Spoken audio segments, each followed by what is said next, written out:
Good evening, everyone. My name is Marianne Delatorre, and I'm the Community Engagement Manager for the Elizabeth Dole Foundation. We're excited you joined us for today's webinar, The Caregiver Roadmap to Financial Security in partnership with AARP. As we get started, I hope you'll indulge me in an icebreaker. Let us know where you're tuning in from in the chat, so your city, your state, and answer our poll on who you care for.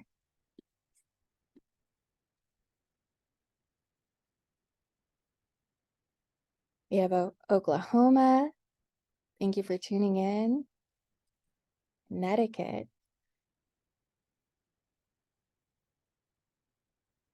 I'll take a minute here to answer the poll.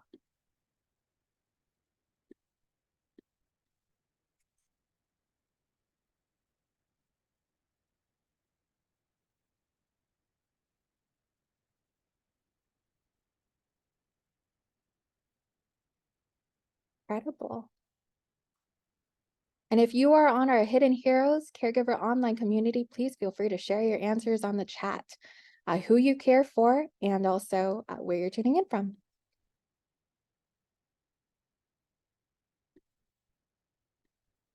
Incredible. We have a lot of folks tuning in from different areas. Thank you, everyone, for putting down your answers. Lots of diverse caregiving experiences here, and we're grateful for all you are and what you do for your families. November is a special month for our military and veteran community. It's National Veterans and Military Families Month and National Family Caregivers Month. We want to recognize AARP for partnering with us on the Veteran, Military, and Families Initiative and supporting our nation's 5.5 million military and veteran caregivers, known as Hidden Heroes.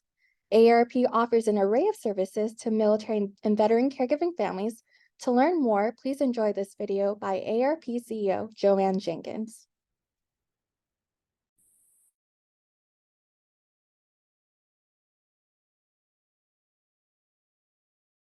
Hello, I'm Joanne Jenkins, Chief Executive Officer of AARP, America's largest membership organization with 38 million Americans 50 and over. And we're proud to serve nearly 6 million AARP members who are current or former military service members. We've created free resources, tools, and community programs to help veterans and military families meet their daily challenges head-on, whether on the job or at home. For example, the AARP Fraud Watch Network, in partnership with Operation Protect Veterans, has a new online Veterans Fraud Center detailing the latest scams targeting veterans and military families and tips on how to stay safe. AARP's Veterans and Military Spouse Job Center provides a one-stop job hub where you can get free tools, resources, and skills builder courses, and our job board directly connects veterans and military spouses to service-friendly employers wanting to hire them. When you're a military veteran caregiver, you start young, care longer, and face many unique challenges. That's why AARP provides a military caregiving guide and a veterans health benefits navigator. Through our 53 state offices and nationwide network, AARP can help you find a new mission through volunteer service that provides the right opportunity to give back to your community and fellow veterans. At AARP, we're on a mission to support veterans and military families. Thank you.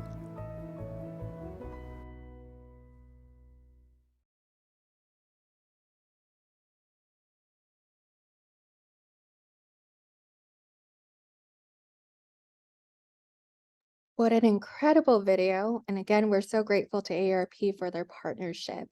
I just want to share our results here of where folks are at and who they're caregiving for. And again, we're incredibly thankful for all you do as caregivers and want to celebrate you this November. 43% of military and veteran caregivers take a financial setback, such as increasing debt or taking out personal savings, according to research from AARP and the National Alliance for Caregiving. Across the U.S., military and veteran caregivers are experiencing a higher cost of living. I know this, and I feel this as a caregiver for myself because I care for my Navy veteran mother, where I'm supporting a fixed income household, medical bills, transportation, and so much more. Money can be a hard topic, especially for our community. It's why I'm so enthusiastic about this webinar because we have caregiving experts on who carry the lived experience and have an excellent toolbox for financial resources. I also look up to both of them in this space and learn from them so much every time. Before we start our panel, I want to mention some housekeeping guidelines. This session is recorded and will be available on the Elizabeth Dole Foundation's YouTube channel. We will take questions towards the end. Today's moderator, Molly Lorensky from Team EDF, will be hanging out in the chat box. Be sure to submit any questions using the chat located in the Zoom control panel. We will be taking note of all the questions to get them answered live during our Q&A. Today, we will be randomly selecting 5 winners from our participants during the episode. To enter into the drawing, please engage with us in the chat, whether those are questions, comments, thoughts, hopes, dreams. We want to hear it all. And the winners will receive a $50 DoorDash credit and AARP EDF swag, which is incredible. I know AARP has amazing cotton shirts. Lastly, today's episode features closed captioning. If you would like to disable it, go to the live transcript button in the control panel and click Disable Auto Transcription. It can be disabled at any time during the episode. With that being said, I'm pleased to introduce our featured speakers who will help lead this discussion about financial security. Please join me in welcoming Amy Goyer and Shawn Moore. Amy Goyer, author of Juggling Life, Work, and Caregiving, is AARP's National Family and Caregiving Expert and moderates the AARP Family Caregivers Discussion Group on Facebook.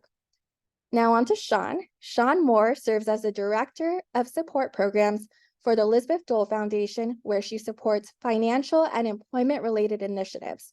Shawn is an alumna 2017 Dole Caregiver Fellow for Missouri. Amy and Shawn, while I just talked about the incredible work you both do, we want to know about you even more.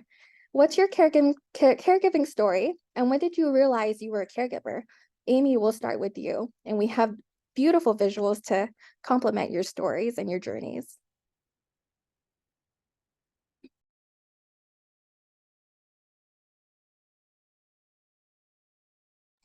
There we go.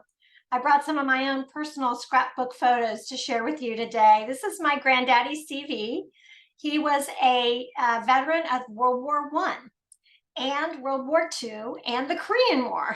And he started out in the Army and was in the Army Air Corps when they created that. And then they created the Air Force, and he retired from the Air Force as a major.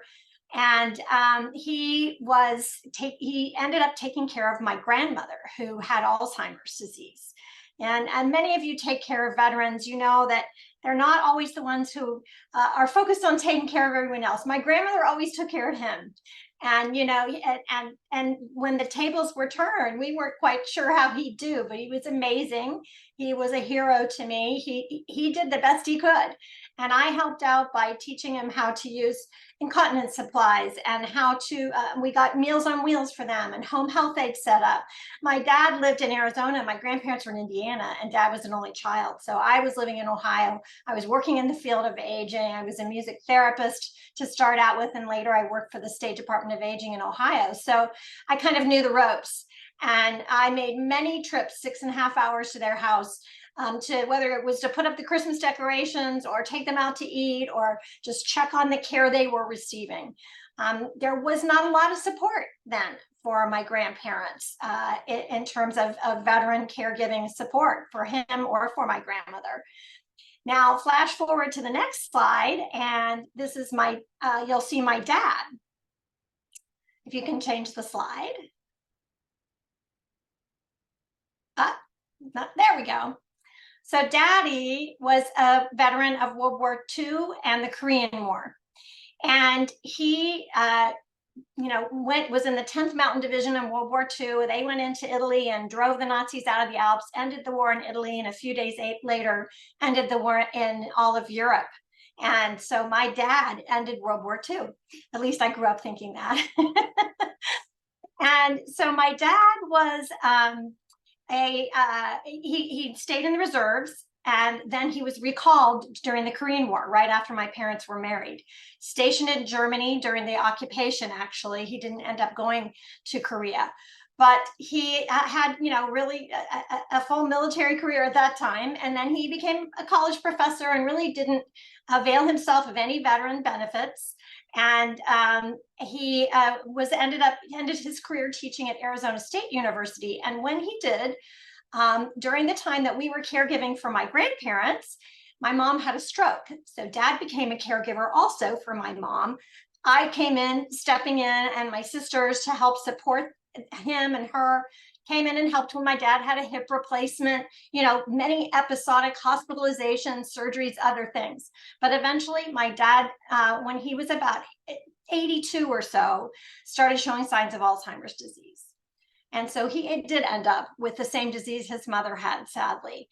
And this time there was more support. So I got him enrolled in VA healthcare benefits, and I got aid and attendance benefits for him. But it took us a long time in the journey. So while I cared for him for more than a dozen years, we only had those supports the last few years for various reasons. And so it became very financially draining for me. I quit my job, became a consultant, moved across the country to take care of my parents, kept my house going in the DC area because that's where my clients were, and just had, at the same time was caring for my mom, of course, and my dad, and also caring for my sister across the country. So multiple people to take care of. I'm sure many of you have that situation. The VA was super, super helpful, but I didn't get some of those benefits till the end. And long story short, it ended up like 43% of veteran and military caregivers who make some kind of a change or have some kind of a financial setback. It was financially devastating for me. And I ended up in bankruptcy the year after Daddy died. And he passed away in 2018 at home. I have no regrets.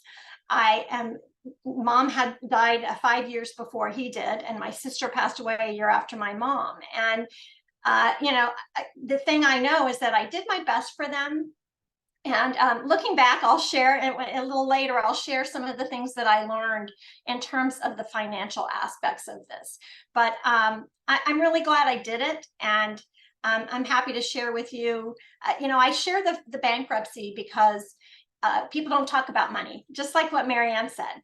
We don't talk about money. It's a taboo subject. And I just decided that I'm not going to do that. I'm going to be open about it. There's a reason that I went through bankruptcy.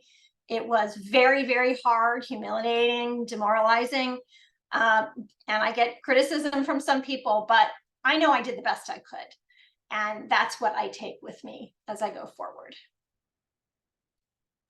Absolutely. Wow, Amy, did more than your best. I'm sure, your loved ones, your veterans, they were so blessed to have you. And we really appreciate, you sharing your story, especially because you are a pre 9/11 caregiver and you've seen it from, the World War II stage. Yeah. So Yeah. we're World War I even. No, I oh, wasn't oh, alive in World War I though. yeah. No, absolutely. That's incredible. Your family's history spans long, and we're excited to hear the knowledge that you bring today, especially from the lived experience part. So thank you. Thank And you. yeah, and Shawn, you have an incredible story to tell as well, and we'd love to hear where that is. And that would be next slide for Shawn's amazing photos. Hi, everyone. So good to have you all on tonight, and so excited to be here with AARP and Amy. This is my family, and our caregiving, my caregiving started and at about 2013 when I met my husband, who was being medically discharged from the Army at the time. So these slides or these pictures mean something along this caregiving journey that we all have. And when we first met, I was a police officer in Kansas City, Missouri. I had been a single mom of 4 children for 12 years. And then along comes my husband, who sweeps me off my feet. I mean, if you can see our picture, that was our cake topper on our wedding in 2015, right? You gotta have fun through this too. Thank you, Joanne. But he's a handsome man, and he was in a uniform. How could I say no, right? I'm sure a lot of you were there as well.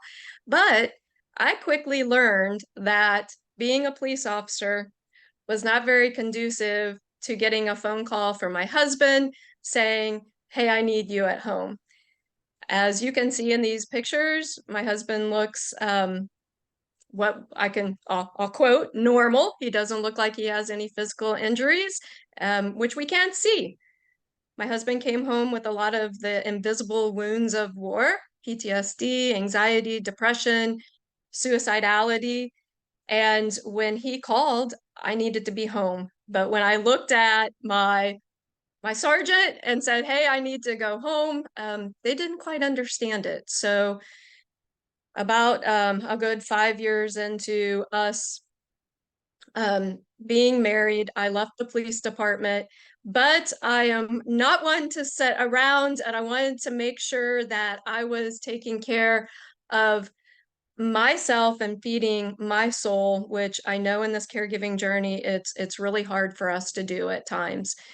But I shifted, I went back to school, I got my master's degree in social work to make sure that I could still give back to this community and learn from everyone on here, such as Amy and all of you, because we learn from each other. But I left a really good job, one that took me a long time to get to and through. I did not growing up wanting to be a police officer. I went to the academy at 35. And then I got my master's degree at 50. So it's never too late, y'all. It is never too late. Do you and do your dreams. But as you see in this slide, we have 6 kids together, and you see a couple of my girls on these slides. One of them is when my husband was inpatient after a suicide attempt. He's holding my little girl, and I just think it's a sweet picture to have. We shift during caregiving. We shift. But it's really important for us to find that passion that we can give back in our community. And one of the things that I do is speak um, in our community to share not only my experiences, but tools and tips along the way. And I want each of you to know that you are amazing. You all, I see some familiar names on here, and I want you all to know that you get me through my caregiving journey just as much as I hope that together we can get through it. But that's a little bit about my caregiving story, shifting, leaving a career that I had loved after 15 years, being able to support myself, my kids without, if I didn't get child support, it was okay. I too had to end up filing bankruptcy at one point in time, but it got me on the other side to start over and and do something good with finances. And I hope tonight that we can impart some wisdom through our trials and tribulations to give to you and get you through your caregiving journey a little bit more financially well. Absolutely. Oh, I always love hearing both of your stories, Shawn and Amy. And Shawn, we work closely, and I've always, I've seen you build an incredible community around financial wellness and really break the ice there. So, and it's lovely to see many folks who are both your fans, and our community really coming together around this topic. With that, before we move on to asking this second question, and this will be directed to Amy, we want to poll the audience again and see how many folks relate. We'll be asking you 2 questions here. So the first question is, what would you say is your biggest out-of-pocket expense here? And so we'll give you about a minute to answer these questions, and we'll go ahead and share those results. And you can go ahead, either pull your answers, or you can add them to your chat, to the chat here.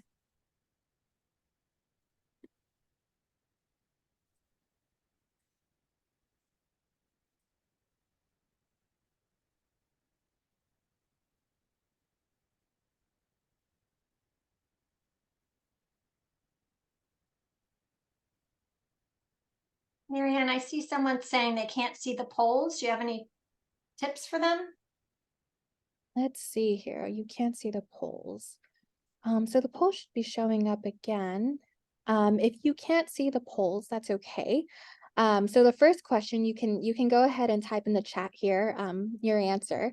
As a caregiver, which of the following expenses do you spend the most out of pocket to help care for your loved one? So the first option here is hiring a home health aide or personal care attendant to help with activities of daily living. Second option here is services for household chores like cleaning, babysitting, maintenance, lawn services. Third choice is transporting your loved one to where they need to go. And then fourth here is mental health services or treatment, including therapy or counseling. Necessities such as, and then lastly, necessities such as rent, mortgage, groceries, meals. So that's the first question. If you heard any of those options that were most relevant to you, feel free to answer them here, and we'll go ahead and type those questions in the chat too, so that you can see them. And the second question here is, how do you budget? So is it your trusty spreadsheet, as many folks do, your checkbook, right? Your journal, you're in your head, or you have new tools that we don't know about and we want to hear more, and we want to get on those new tools too. We'll go ahead and share those questions as well.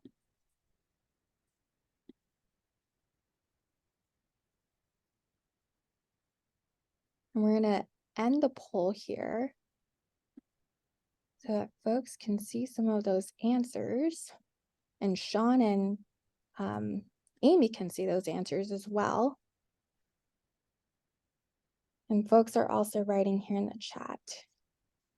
We'll also have those questions up for y'all that you can answer throughout too.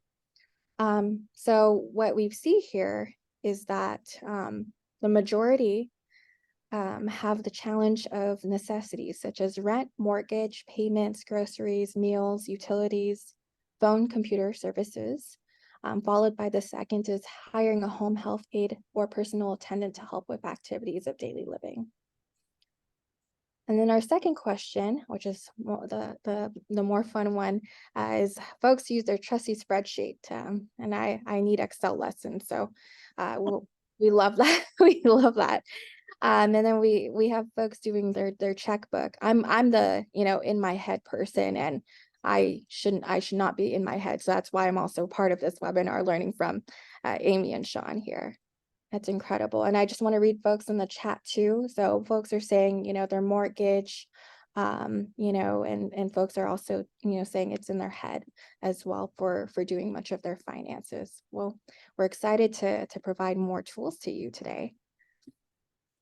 Thank you everyone for sharing your answers. We're really here to be candid about finances, and this is a great start for all of us for this conversation. Interesting data, which I know Amy and Shawn will touch on. And so Amy, the first question will go to you. Your story resonates with a lot of caregivers who have gone through debt and filing for bankruptcy. What are lessons learned from going through the experiences, and how can caregivers recover from financial setbacks? And we're going to go ahead and pull up the presentation here for you to outline the points.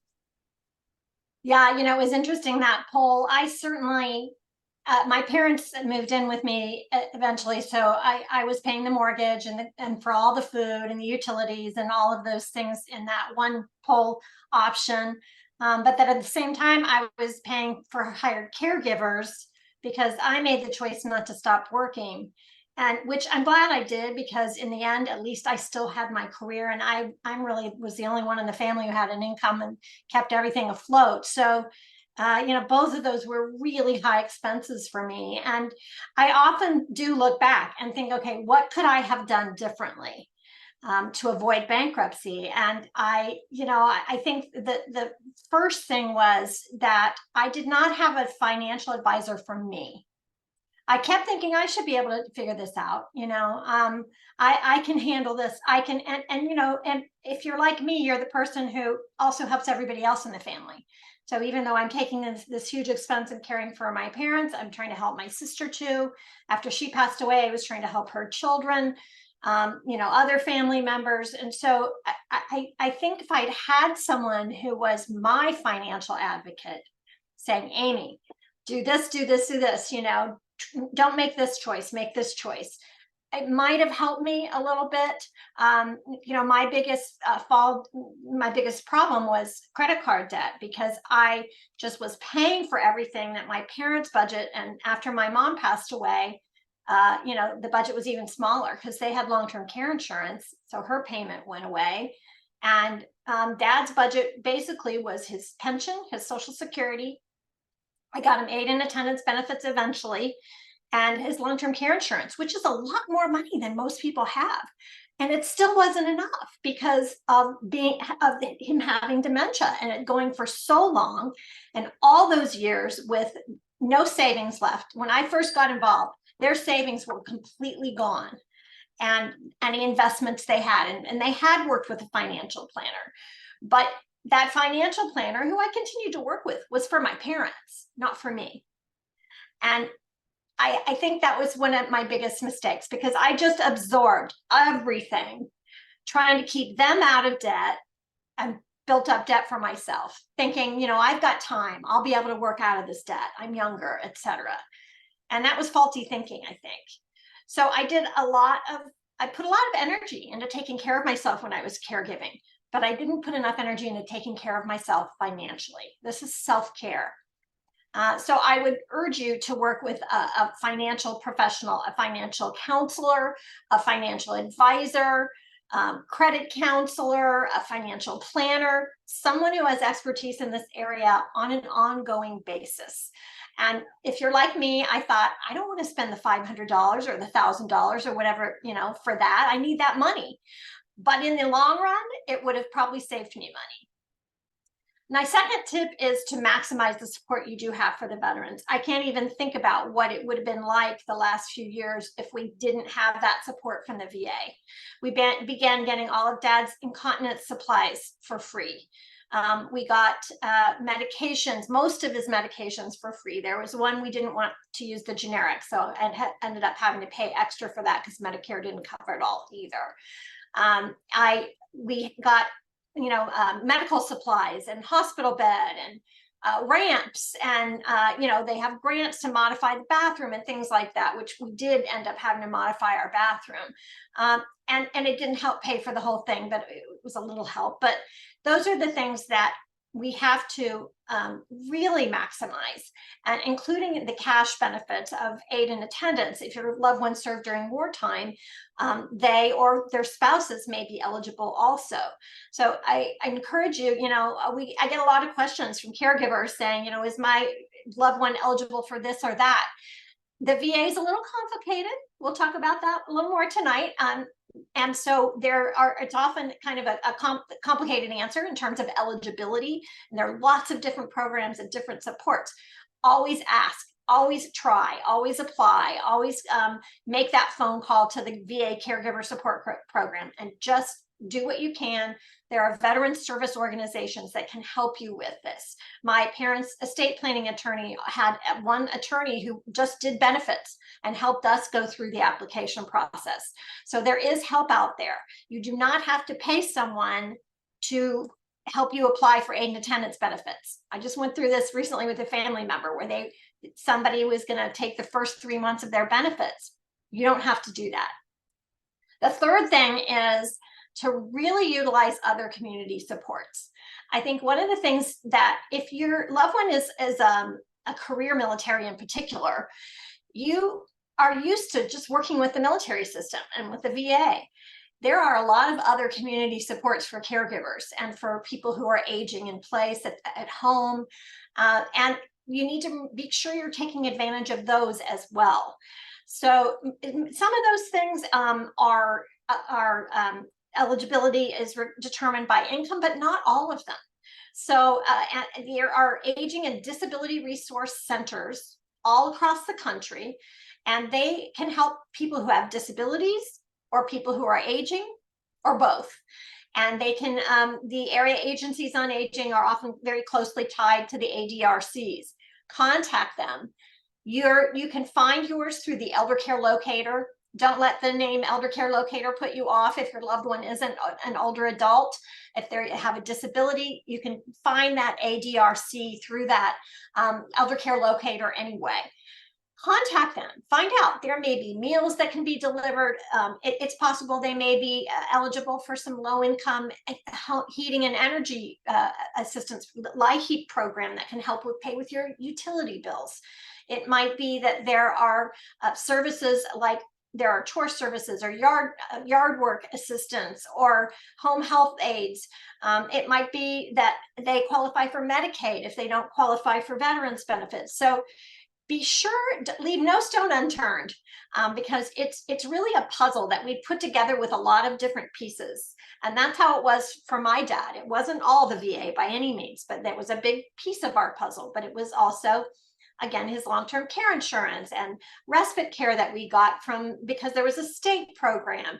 There are a lot of other supports. And if I had been caring for him now, I would have taken advantage of the Elizabeth Dole Foundation's Respite Relief Program, which is free for anyone caring for a veteran. So there are possibilities out there. And I think that's really my third most important tip. To make sure that you're maximizing any income, maximizing any services so that you don't have to pay for them, and try to keep working if you can and get a financial advisor for yourself.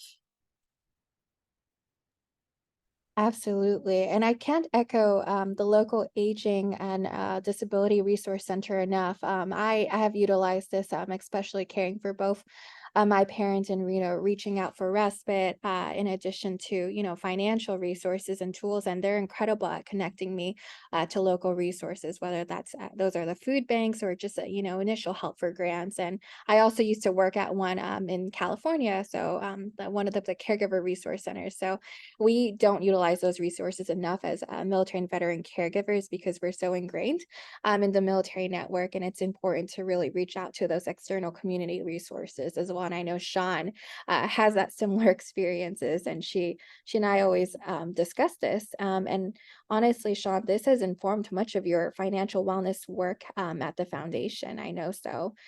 Providing that military and veteran lens, what have you seen in our caregiving families? What are three financial strategies that military and veteran caregivers should leave here today? I know Amy touched on it, and we're so grateful for Amy, and we're just building up the conversation even further here. Absolutely. Such great tips, you all. It is so important that we connect with resources from the beginning of our journey and really look to how do we best support ourselves financially, where we don't get into these hiccups along our journey. So I manage our critical financial assistance program at the Elizabeth Dole Foundation, which I'll tell you a little bit about later. But some of the things I see from applicants who are applying is what I'm going to share with you in tips and tools. I see people waiting a really long time before they ask for financial assistance. Don't wait. Don't wait until you're 2, 3, 4, 5 months behind on paying utilities, mortgage, rent, car payments, everything that you owe to creditors. For one, when you ask for help through community organizations, many of them do not have the funds to catch you up in multiple behind payments. So ask when you first know that you're in a crisis. Ask when you first know. You can also reach out to your creditors. Let them know what's going on. My loved one just had surgery, so I had to take time off from work. I'm not getting a paycheck, my full paycheck. If the more that you can communicate with creditors, and I know lots of times what we want to do is put that bill in a drawer somewhere and just pretend like it's not there and we don't owe it. It gets us in trouble. It gets us in trouble every time because they find us, they keep sending mail to us, and the amounts keep going up. Contact your creditors. Let them know what's going on. Don't wait. Reach out for help. Another thing that we sometimes really don't think about too is when veterans either get out of the military or they retire or they medically get out of the military, whether they're retired or not, we're living on fixed incomes. We may be. If the partner, your spouse, whoever you're living with is not working, you're on a fixed income.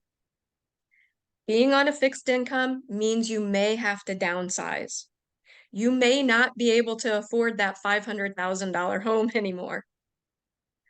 Downsizing may be the key. And that's okay. That is okay. You don't want to get in over your head. It's really hard to catch up. And one other thing that I really want to impress upon all you, and some of you have heard me say this before, and it's something else that we don't oftentimes want to think about, but caregiving is going to end. We don't know how, and we don't know when, but it will end. And if we are not setting ourselves up for success along this caregiving journey, if caregiving ended tomorrow, where would you be? And I really want you all to think about that. Will you be able to make it if caregiving ended tomorrow? And that's really where I was at along my journey. When I left the police department, I felt like I was on top of the world when I was on the police department. I could pay my own bills. I could do things for my kids. And then I left. I had to shift. But I did not want to be left with nothing if my loved one, my husband, passed away. It was a real thing in our household. My husband has a lot of mental health challenges, and I truly did not know whether he would be around later on today, tomorrow, or next week. And I knew for myself that if I did not try to stay in the workplace, whether that like I said, I went back to school, I needed to shift. I'm totally doing something different than I was before. And if you all know anything about being a police officer in social work, it's night and day different. So that's okay. You may have to shift. You may have to go part-time. You may have to look for those jobs that are remote or hybrid. Keep looking. You may want to stay in the quote, not really workforce, but volunteer so that you have something to continually put on your resume. Some of us can't work, and I understand that. That's when we need to look at our finances. Make sure you're budgeting. Know where your money is going. A lot of us do Netflix subscriptions, food box subscriptions, and or NFL Plus subscriptions, and then we forget we have them. But that money can be saved. That money can be saved. So budgeting, knowing what's coming out of your checkbook. I love you all that are doing Excel spreadsheets still, because that's me. I am a paper and pen type girl. I like writing it down, checking it off, and seeing what you all, or what all that I am saving and can save. Speaking of saving, lots of us go, I don't have money to save. How am I supposed to save? Don't go to Starbucks one time a week. I'm a big Starbucks girl. Gotta have my coffee. If you stick $6, $10 in your savings account every month, you're doing more than you were. That's setting a goal. It's reaching a goal, no matter how small it is, and you're getting into the habit of saving. It's so important. It's okay if it's not very much. You'll get there. So important. And yes, NFL Plus. Got to watch my football wherever I'm at. Go Chiefs. Yeah, Absolutely.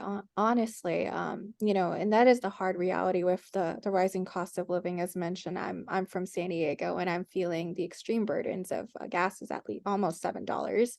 And the VA is about, for half an hour to 45 minutes, depending on the traffic, right? So we're spending a lot, moving forward. And unfortunately, downsizing, it has happened, but it's also temporary in terms of financial recovery. And I know Amy and Sean have really spoken tonight about those tips and strategies to really manage and balance finances and caregiving. And we really want to echo, it's a challenge. Money is hard to talk about, but we're so glad that you all joined us for this webinar because it's a huge step forward in empowering ourselves with these tools to move forward and tackling those finances. And like I said, I'm also feeling the financial debt. I'm also feeling, how to downsize. But we're definitely on this journey together. With that, I want to ask more about resources. Something I feel our community is reluctant about is accessing resources. It's so hard to ask for help sometimes, right?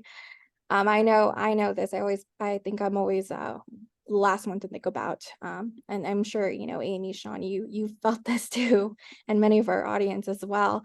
But there is no shame, in bettering ourselves, right? And both of you have exemplified that, and as well as our caregiver community. So both AARP and EDF offer various financial resources, and we're going to go ahead and pull the slides up again for both Amy and Sean to discuss.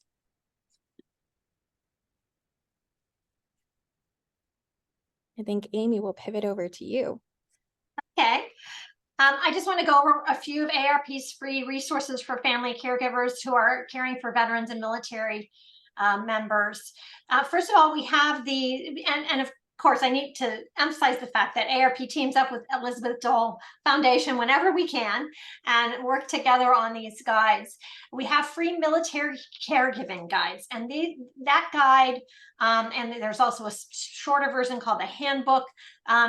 It goes over the conversations you need to have, what to think about, how to take care of yourself, what are the resources that are particular to those who are caring for someone who's a military service member or a veteran.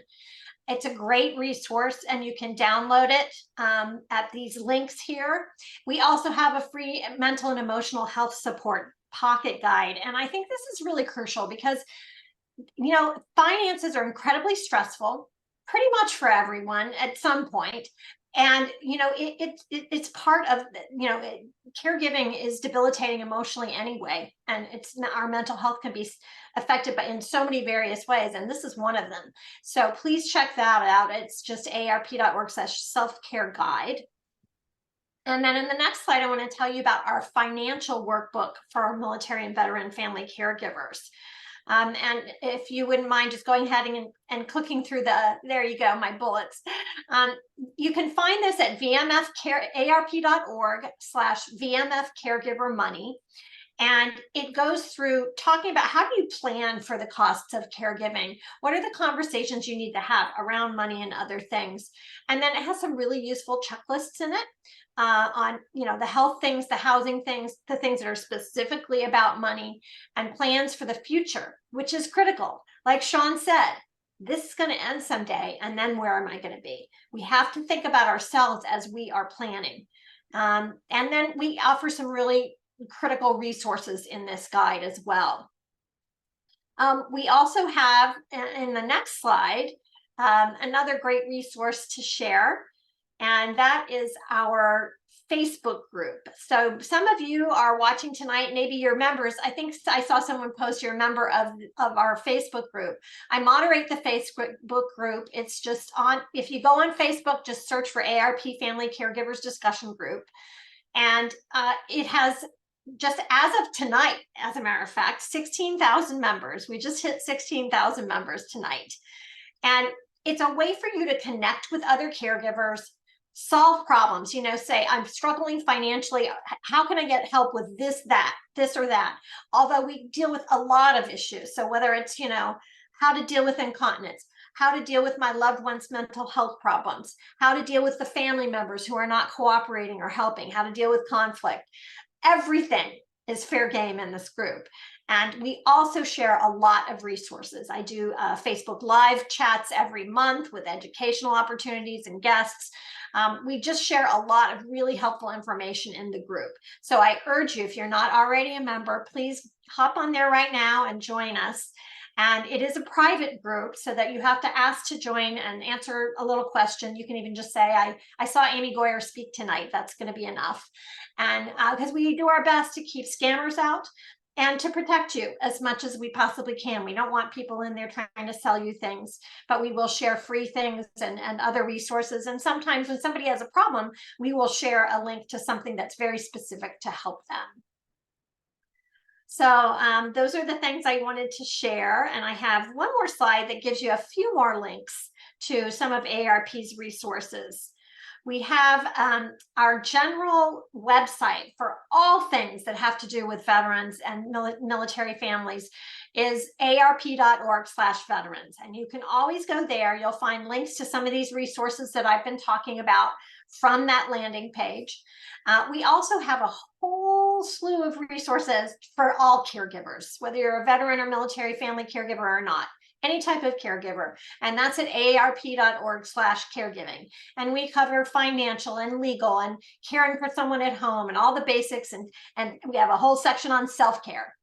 We also have a caregiving helpline, and that's 877-333-5885. You can call them and say, I'm looking for this resource, or I need help with something. And then we also have the Community Resource Finder. And this is something we partner with the Alzheimer's Association on this, but it is not specific just to those who have dementia. It's for anyone. You can find out about AARP events on it, and you can find out about Alzheimer's events, but you can also find local resources for caring at home, medical resources, housing resources, all of those kinds of things. So for example, you're looking for a home health agency in your area. Go into the Community Resource Finder at communityresourcefinder.org, put in your zip code, and you'll be able to refine your search and find a list of agencies in your area. So those are some of the things I wanted to share. I think that's the last bullet on that slide.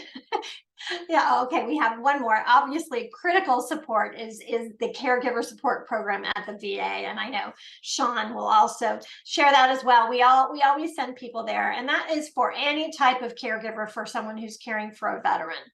It doesn't matter whether they served during wartime. It doesn't matter whether they, are a more recent veteran or what programs they're in. It's really the overall umbrella for support if you're caregiving for a veteran. And that's the number I called when I wanted to get my dad involved, get him enrolled rather in the VA healthcare system.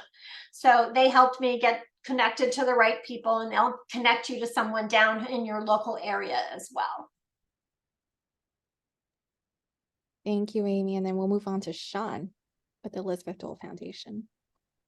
Okay, go ahead and click to the next slide. We'll go over through some of our programs that we have around financial support. So one of the things that's really important to me as the manager for our financial wellness programs is making sure that it's holistic. It's not only about giving you a hand up if you're needing help with utilities, rent, mortgage, things like that. It's about making sure that you have these tools, such as we're sharing with you tonight, on how to budget. How do I save? How do I pay down debt? Gosh, where would I even start if I wanted to downsize things? So we do a lot of webinars such as this around financial wellness. I also do a 9-week financial wellness workshop. It's 9 weeks. It goes through budgeting, saving, investing, what's life insurance look like, what's mortgages, buying a home look like, things like that. And then one of the things that we also have, we really try to make things easier for you all to stay in the workforce and or return to the workforce. And that is talking to some of our major corporations in the United States on how best that they can support caregivers in the workplace, which is important. We all know that. I can tell you my time at the police department, and when my husband first attempted suicide, no one called me from the police department, not one person. And I stayed home for 3 months. So we know that there's challenges there. We know that a lot of times corporations don't understand the needs that caregivers can be supported by so that they can stay in the workplace. We talk to a lot of employee resource groups. We also have an online community that Marianne and team help moderate, and it is on Facebook at this point in time. We do the same thing as Amy does, making sure that it's a safe place. Both these, I am in both of these groups, and it is a wonderful place to find additional resources. One thing that I thought of when Amy was talking is that oftentimes when we're in this veteran and military space, we only look for resources in the military and veteran space. Sometimes it's not there, but it is in the civilian space. So don't forget to look at all of our AARP's vast amount of resources. You may need to go the civilian route. Make sure you keep that in mind. And then with the VA caregiver program, there are two different VA caregiver programs. One is the general program and the other is a stipend program. The general program, just like Amy said, anyone caring for a veteran can sign up for that program. There's peer support. There's they have a vast array of information that they can help you walk through that journey through the VA, because the VA is vast and all their programs have qualifications behind them, and they're all different, and each one of our situations is different. So reaching out to them and getting connected is huge.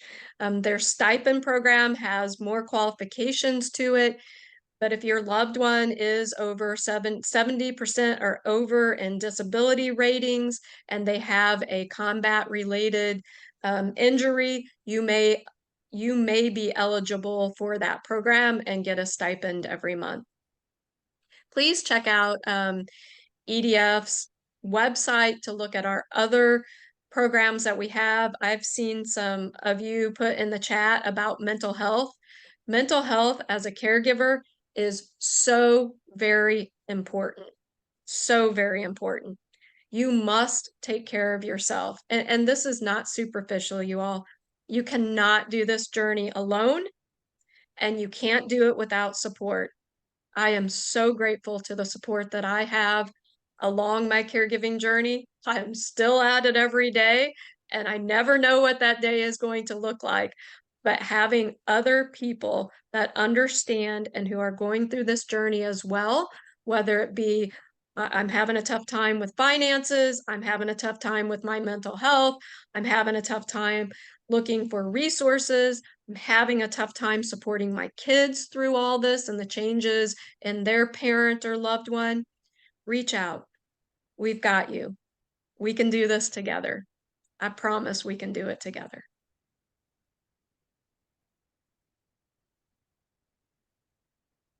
And hey, here's our critical financial assistance program. Thanks, Marianne. Our critical financial assistance program is for you, the caregiver, not the veteran. There's many organizations where veterans can apply, but there is not many where a caregiver can actually apply for assistance. We provide assistance to things such as dental work. Many of us don't have dental insurance. Mental health support. It can be expensive. Same thing for kids. If you need something for your child, mortgage help, rent, car payments, life insurance, car insurance, those things that you are having trouble with, please reach out. This is on our website, as you can see, hiddenheroes.org/hope fund. Look at the application and apply for yourself. We look at those applications the 1st to the 10th of every month. Our average grant is around $2,500, sometimes lower, sometimes higher, depending on the need. But we're here for you. We want you to reach out for help if you're needing it. Absolutely. Thank you so much, Shawn, Amy, for sharing these great resources. I want to be cognizant of time in our Q&A because folks asked some great questions here. So we're gonna go ahead and ask one question that we see often as a trend in both of our groups online and as well as in person. And then in terms of asking we have a list of all the questions here, and I think what would be really great is to post on both of our Facebook groups to ensure that folks can have these same answers with both of your expertise on there. This was a great conversation, so I know there's just always going to be more questions and dialogue here. With that, I want to ask a question that we see often here is what about rural communities that don't have, these financial resources or programs? What are the best ways to get connected as well as, get back right on track? I'll start, Shawn, and you can say add. You're right. It's much harder in rural areas. There aren't as many. For example, we had home-based primary care for my dad from the VA, and that was a game changer for us because the team all came to the house. And even before that, I had all kinds of mobile health coming to the house, from labs to X-rays to everything. That's not available in a rural area. There are area agencies on aging, though, and aging and disability resource centers that do cover every inch of the United States. So while there may not be as many programs available, there may be some things. I think transportation is one of the hardest things in the rural areas, but there may be something. Sometimes there are volunteer programs, and that area agency on aging and that ADRC are going to know about them if they exist. So that's my biggest thing, is to send you there first of all. Shawn? So in our veteran and military space, one of the things that I've seen, and this isn't just for financial support, but we were doing virtual way before COVID, right?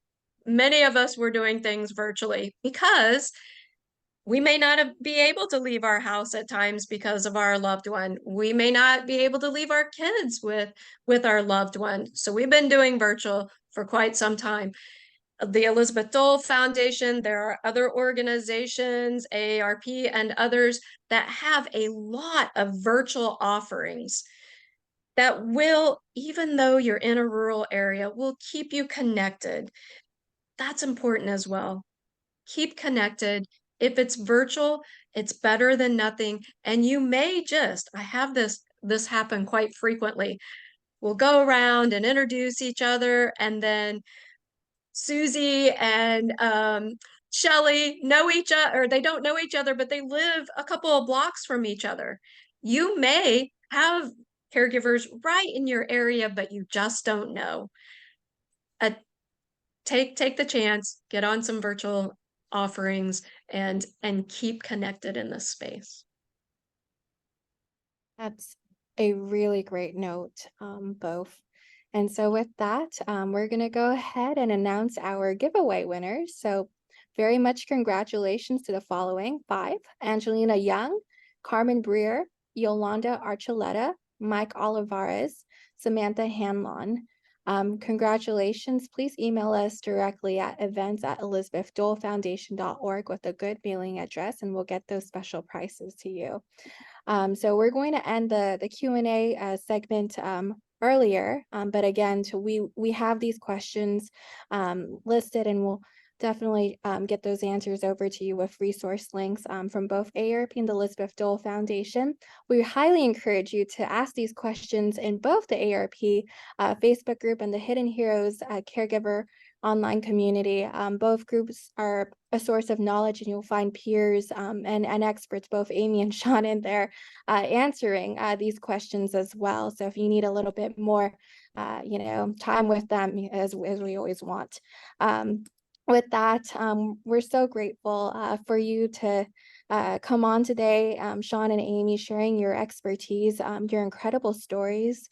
As we mentioned, financial wellness is important, as well as self-care in the space. And so we couldn't thank you enough for being part of this. And for those who have tuned in today, we're grateful that you joined us. And it is special to be part of this journey with you, and starting the conversation around money.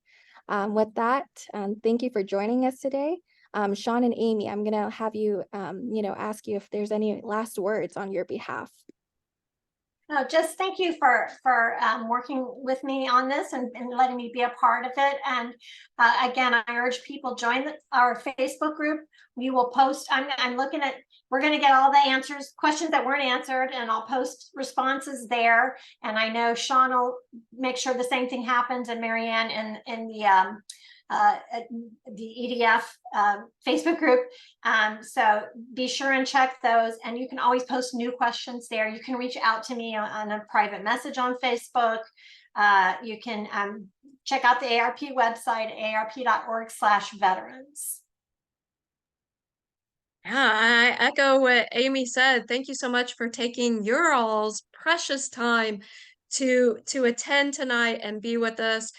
Your words in the chat fuel our passion, and it is just so amazing to see all you great people.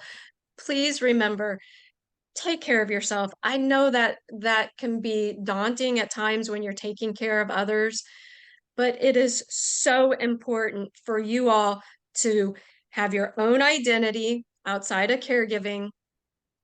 Remember who you are, and you've got this. Reach out for help. We're here. Great. Thank you both. Have a wonderful night, everyone. And again, happy National Family Caregivers Month, and happy Military and Veteran Families Month as well. Have a good evening.